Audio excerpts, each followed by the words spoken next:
Queridos irmãos e irmãs, nossos amigos que aqui nos acompanham, quero saudá-los com muita alegria e com a graça e a paz do nosso Senhor e Salvador Jesus. Fé em meio à crise é o tema da nossa série de estudos baseada no livro de Abacuque. Aliás, fé tem tudo a ver com o tema deste estudo em particular, o estudo de hoje. O nosso tema hoje é o justo viverá pela fé. E nós vamos ler no capítulo 2, os 5 primeiros versículos do livro do profeta Abacuque. Mas como nós temos feito de algumas devocionais para cá, eu quero iniciar hoje perguntando a você, fazendo a você uma pergunta inicial. O que é que te governa? O que é que te orienta na vida? Isso é muito importante, essa pergunta é muito importante, precisa ser respondida com muita honestidade, porque diante daquilo que nos governa, nós nos curvamos, nós servimos, nós adoramos aquilo que nos governa. Portanto, eu repito, o que é que te governa e te orienta na vida? É a fé em Deus ou é a fé colocada em outras coisas, pessoas ou circunstâncias? Nós vamos analisar hoje que o justo viverá pela sua fé. Mas então continue conosco para que a gente possa, à luz da Escritura Sagrada, aprender sobre esse tema, ok? Irmãos, vamos cantar um hino do nosso Inário Novo Cântico, o hino 120, Dependência. Ele fala então que nós carecemos de Cristo e só a voz de Cristo é que tem valor para nós. O que é que nos governa nesta vida? Vamos cantar e pensar nisso já? Hino 120 dos nossos Inários.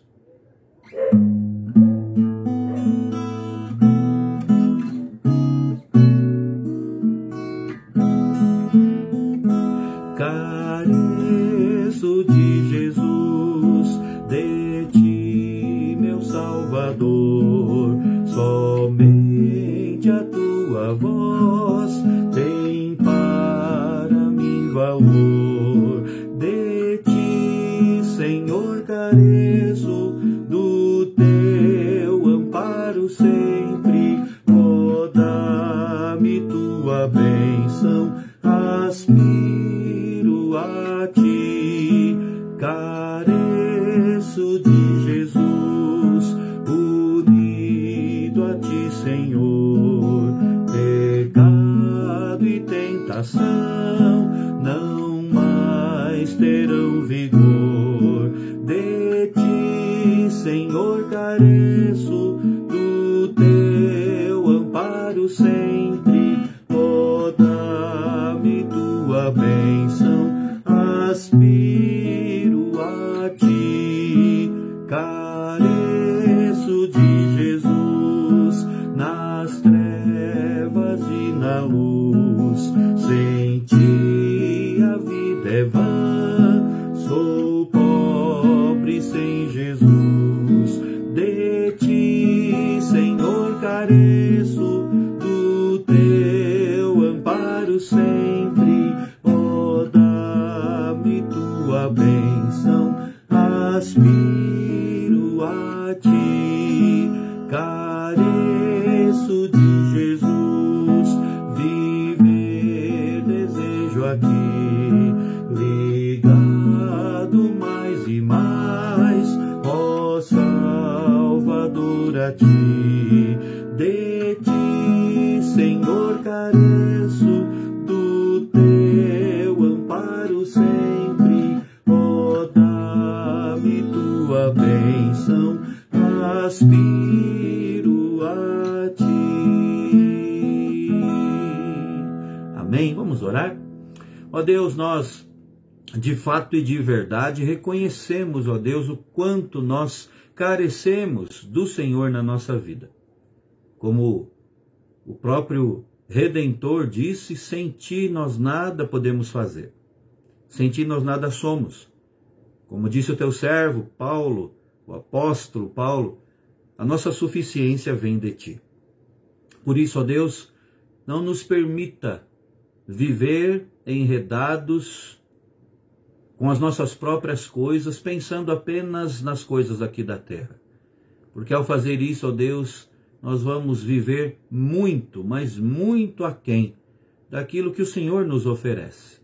Queremos viver pensando e olhando para as coisas do alto, sendo regulados, orientados pelas coisas do Senhor, pela vontade do Senhor, ó Pai. Que aquilo que nos governa seja tão somente o Senhor, ó Pai.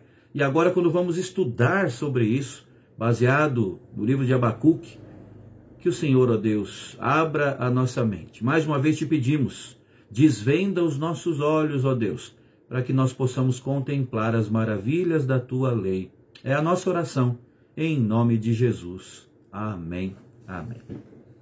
Queridos, vamos então abrir as nossas Bíblias, livro de Abacuque. Talvez você já esteja até com a Bíblia aberta lá, não é? Abacuque capítulo 2, hoje, os 5 primeiros versículos. Abacuque 2, de 1 a 5, que fala da resposta do Senhor ao seu profeta.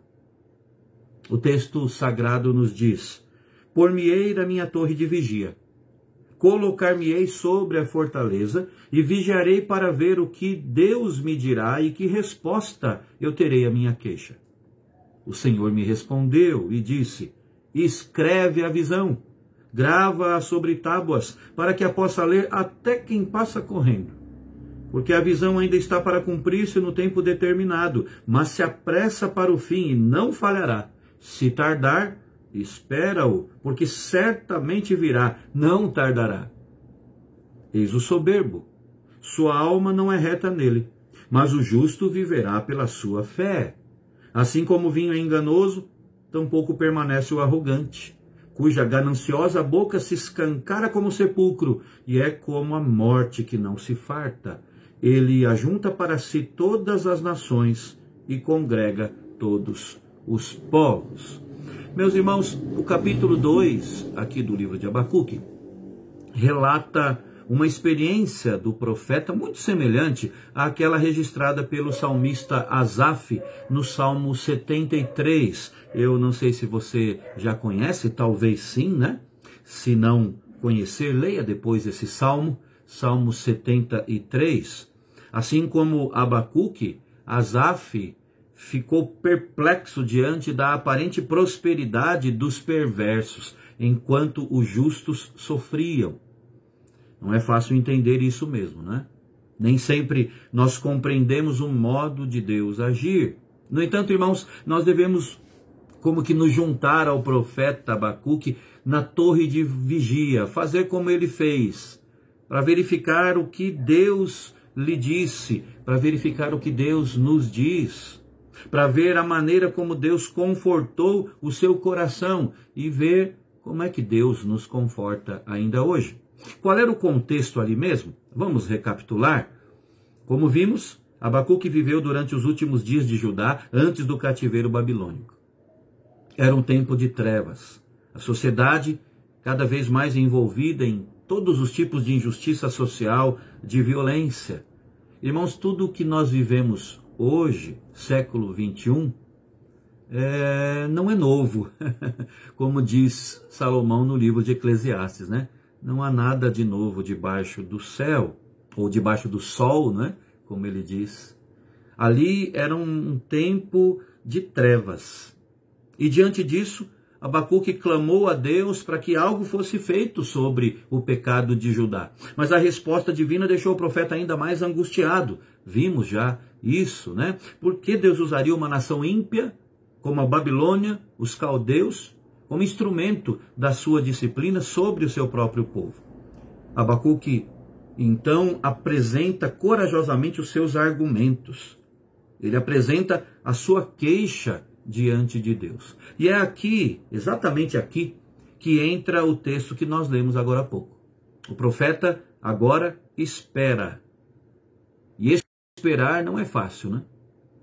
Nós quase que declaramos guerra quando o assunto é esperar. Mas o profeta aqui se põe na torre de vigia e espera. Ele espera, então, como um vigia pela resposta de Deus. Não é isso que ele diz no verso 1, capítulo 2, verso 1? Por-me-ei na minha torre de vigia, colocar-me-ei sobre a fortaleza e vigiarei para ver o que Deus me dirá e que resposta eu terei à minha queixa. Os vigias, também chamados atalaias no Velho Testamento, tinham como função alertar a cidade de qualquer perigo que se aproximasse, né? Eles ficavam nas torres, colocadas ali estrategicamente nos muros da cidade. Vamos lembrar que esses muros não eram como os nossos de hoje em dia. Havia até casas construídas sobre o muro, né? E em lugares estratégicos, como disse, ficavam as torres de vigia. E o vigia ali ficava, o atalaia ali, verificando e sinalizando se um perigo, um inimigo, um exército, adversários, quem quer que fosse, estivesse se aproximando, né? E se eles não fossem zelosos no seu ofício, o sangue do povo que morresse ficaria nas mãos deles. É essa a linguagem usada no Antigo Testamento, o que significa que eles seriam culpados. Era então uma grande responsabilidade. Vejam que o profeta se posta ali e ele assume essa postura de um vigia, de um atalaia, como que esperando uma sinalização da parte de Deus, para que ele sinalizasse para o povo. Uma grande responsabilidade. Vejam a resposta de Deus para o profeta que ali vigiava. Vejam aqui a resposta que Deus deu para aquele que estava ali profundamente angustiado, aguardando uma resposta do céu. Deus lhe respondeu dizendo, vejam aí o verso 2, escreve a visão. Deus começa a resposta falando assim, escreve a visão. Eu vou te dar uma visão do que vai acontecer.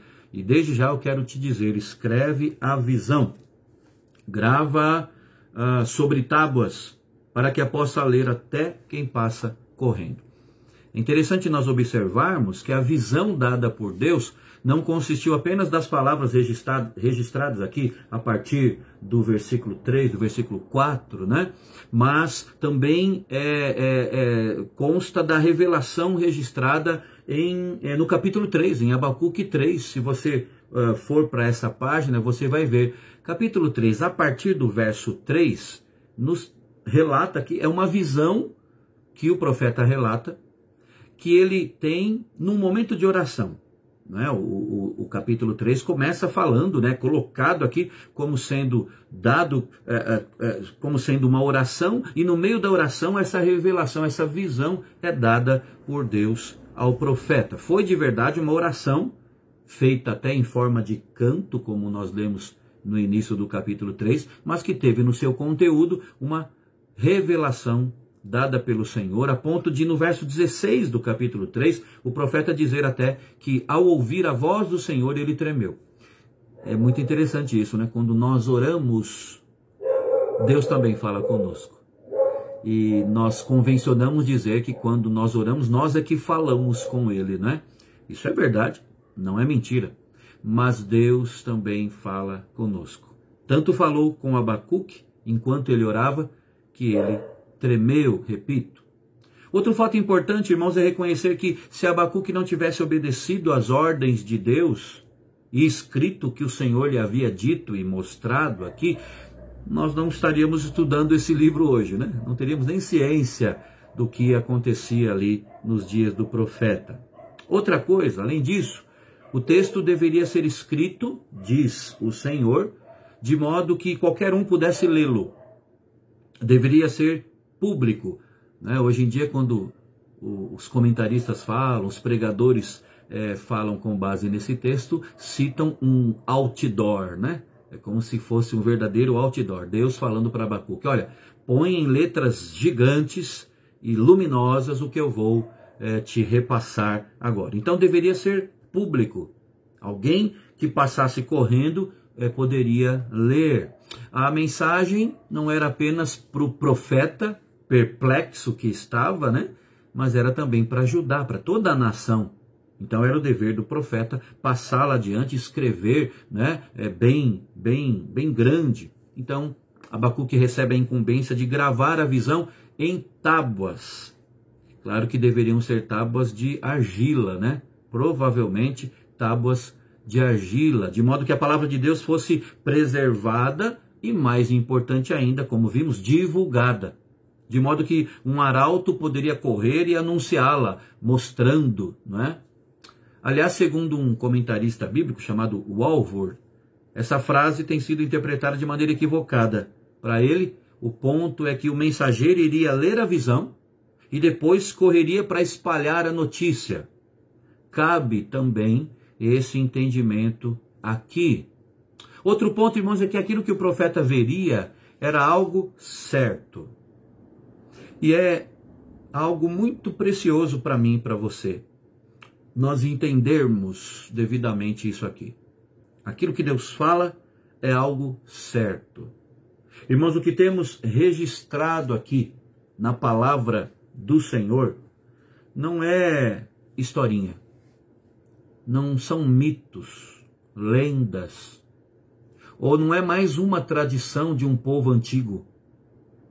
Não é algo tampouco que serve só para conhecimento e nada mais. Interessante até, mas nada mais que isso. O que temos aqui registrado do começo ao fim, de Gênesis a Apocalipse, é a palavra inspirada por Deus. E o que temos aqui é algo certo, que já está se cumprindo, que certamente se cumprirá. Olha o que diz o verso 3, né? Ainda fazendo parte da resposta de Deus a Abacuque. Porque a visão ainda está para cumprir-se no tempo determinado, mas se apressa para o fim e não falhará. Se tardar, espera-o, porque certamente virá, não tardará. A revelação dada a Abacuque foi sobre um tempo um pouquinho mais à sua frente, né? O tempo já estava determinado, então não demoraria. E aqui nós temos algo muito interessante, irmãos, que comparando Bíblia com Bíblia, a chamada analogia da fé, nós então descobrimos. Embora a aplicação imediata fosse para o cativeiro na Babilônia, o povo de Deus, nação de Judá, disciplinada por Deus, sendo levada cativa para uma outra nação, para um outro lugar, isso é verdade. Mas embora isso seja verdade, o escritor da carta aos Hebreus, no Novo Testamento, ele interpretou isso como uma referência também à volta de Cristo. Ele citou até esse trecho da profecia de Abacuque ao falar da promessa do retorno do nosso Redentor. Hebreus 10, 37. Porque ainda dentro de pouco tempo, aquele que vem virá e não tardará, todavia o meu justo viverá pela fé. Exatamente essas mesmas palavras, extraídas aqui da profecia de Abacuque, são citadas lá na carta aos Hebreus, num contexto que fala, repito, do retorno do nosso Salvador. Então, irmãos, o autor de Hebreus nos indica, nos ajuda a interpretar esse texto de Abacuque, né? Nos indicando que o que foi dito a Abacuque tinha, sim, obviamente, aplicação para aqueles dias, mas também tinha aplicação para dias futuros, para o último dos últimos dias. É a palavra de Deus, não é? Um texto complementando outro. Assim como os escarnecedores sobre os quais Pedro escreveu, sabe aquela turma que sempre zomba das coisas de Deus? É possível, da mesma forma que alguns leitores perguntam, né? Mas aonde é que está a promessa da vinda desse Salvador? E a resposta de Deus é, certamente virá, não tardará. Então, espera, espera. E Deus é fiel, não é, irmãos? Tudo aquilo que ele diz, como nós falamos há pouco, se cumpre. A palavra dele é certa. Na verdade, irmãos, nós jamais devemos esquecer que ninguém pode frustrar os planos e os desígnios do nosso Deus. Exatamente porque eles são eternos. Fruto do que pensa e executa um Deus eterno. Porém, nem sempre é simples lidar com a aparente demora de Deus, né? Charles Feinberg corretamente diz que a demora está apenas no coração do homem, pois da parte de Deus ele está elaborando os pormenores de acordo com o seu próprio plano. Ele disse essas palavras ao comentar o versículo, justamente o versículo 3, né? Porque aparece aqui, mas se apressa para o fim e não falhará, se tardar, espera-o. Não quer dizer esse tardar, essa demora da parte de Deus. Repito aqui as palavras de Charles Feinberg. Ele diz que a demora está apenas no coração nosso, no coração do homem, porque da parte de Deus, Deus está elaborando os pormenores de acordo com aquilo mesmo que ele planejou. Então, irmãos, é preciso ter paciência. Aliás, impaciência é um sinônimo de falta de fé. O justo viverá pela sua fé. Nós lemos e até vamos comentar mais sobre isso daqui a pouco. E sendo impacientes, nós não exercitaremos a nossa fé. Precisamos ter paciência. Não podemos apressar o propósito de Deus. Não podemos retardar os propósitos de Deus. Ele cumpre tudo o que prometeu na hora indicada e reservada e preparada por Ele mesmo. Por isso nós temos que confiar na palavra de Deus. Veja comigo os versos 4 e 5. Eis o soberbo. Sua alma não é reta nele, mas o justo viverá pela sua fé. Assim como o vinho é enganoso, tampouco permanece o arrogante, cuja gananciosa boca se escancara como sepulcro, e é como a morte que não se farta. Ele ajunta para si todas as nações e congrega todos os povos. O profeta está registrando aqui um contraste entre o justo e o ímpio, né?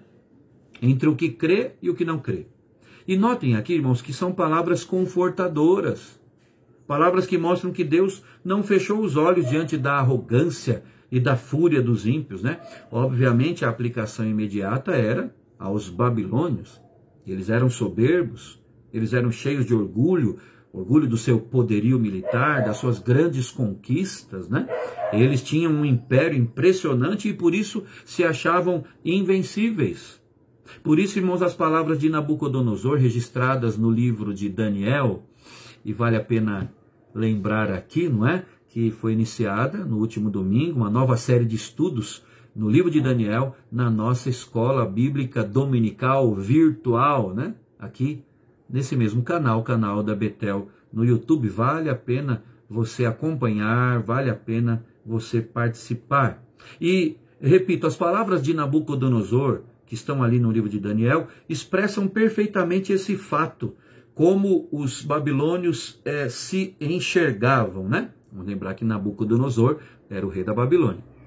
E ele disse no capítulo 4 do livro de Daniel, não é esta grande Babilônia que eu edifiquei para a casa real com o meu grandioso poder e para a glória da minha majestade? Vanglória é pouco, não é? Nabucodonosor estava aqui se gabando, mostrando toda a sua vaidade, toda a sua vanglória. E além de arrogantes, os caldeus estavam se mostrando depravados mesmo, né? Olha o que Deus diz sobre eles no verso 4, sua alma não é reta. Então eles se deleitavam com aquilo que Deus abominava, com aquilo que Deus condenava. Aliás, o que Deus condena está aqui nos 5 ais, que aparecem, veja aí a partir do verso 6, e nós falaremos, com a graça de Deus, acerca disso, mais adiante. Mas não apenas isso, irmãos, eles eram insaciáveis. Você já reparou que o orgulho torna as pessoas insatisfeitas? Uma pessoa insatisfeita é uma pessoa que não está num correto relacionamento com Deus. E aqui estão os insatisfeitos babilônios. Eles são inquietos, nunca satisfeitos. É por isso que eles eram dados ao vinho, nunca estavam em paz nem contentes. Precisavam buscar um estado diferente. Eles não estavam satisfeitos com o que tinham. Cobiçavam ainda mais terras e, portanto, tinham como objetivo conquistar todas as nações que se colocassem no caminho deles, né? O final do verso 5 diz isso, né? Ele ajunta, falando dele, o inimigo da nação de Judá, ele ajunta para si todas as nações e congrega todos os povos. Então é como se eles estivessem embriagados pelo prazer, pela lascívia e por suas conquistas, mas nada disso os satisfazia plenamente. Agora, nós precisamos também falar aqui do justo. Abacuque recebe algumas certezas maravilhosas aqui de Deus, né? O justo viverá pela sua fé. Essas palavras, o justo viverá pela sua fé, foram o lema da reforma protestante do século XVI, você sabe muito bem disso, e podem muito bem ter sido as mais importantes de toda a história da igreja, né? Foi justamente o verso 4 aqui que lemos, citado também em Romanos, na carta aos Romanos, capítulo 1, que ajudou a levar Martinho Lutero à verdade da justificação pela fé. Ele que era um monge que se esforçava para suprir aquilo que Deus, aos olhos dele, requeria, né? Baseado em si próprio. Os olhos dele foram como que abertos e foram iluminados para compreender que o justo vive pela sua fé. Esse texto, Lutero disse, foi para mim a verdadeira porta do paraíso. Então Deus estava falando aqui ao profeta Abacuque que o seu povo, Judá, teria pela frente tempos difíceis. Ele já estava garantindo isso. E que o único recurso deles era a fé. Não uma fé na fé, né? Como muita gente fala hoje, né? Não, mas eu tenho fé. Tá, fé no quê? Não, eu tenho fé. É a fé na fé. Não, aqui é a fé no Senhor. Confiar na palavra de Deus. E por isso descansar na vontade de Deus. O Alvord, que eu já citei aqui, ele acertadamente diz que a expressão o justo viverá pela sua fé brilha como um diamante numa pilha de fuligem. É isso mesmo. Em meio à condenação da Babilônia, nós temos aqui a revelação clara do favor de Deus, o que é até citado 3 vezes no Novo Testamento. Como eu falei já em Romanos 1, também em Gálatas 3 e em Hebreus 10. Porque é algo central. O justo viverá pela sua fé. Nessas passagens do Novo Testamento, que refletem aqui o texto de Abacuque, essa expressão viverá tem um significado ainda mais amplo do que aqui em Abacuque, né? No Novo Testamento significa apreciar a salvação e a vida eterna. O justo vive, ou seja, ele aprecia dia após dia a salvação e a vida que ele tem com Deus. Então, em contraste com a autossuficiência, as formas prepotentes dos ímpios, representados aqui pelos caldeus, os justos são considerados dependentes de Deus e vivem fiéis a Deus. O que significa viver pela fé, então? Significa crer na palavra de Deus, obedecer ao Senhor, independentemente dos sentimentos ou até das circunstâncias. Viver pela fé e por isso ser paciente. Viver pela fé e por isso descansar nas promessas do Senhor. Warren Wiersbe, outro comentarista bíblico, estava certo, creio eu, quando disse que ter fé não é crer apesar das evidências. Ter fé é obedecer apesar das consequências, descansando na fidelidade de Deus.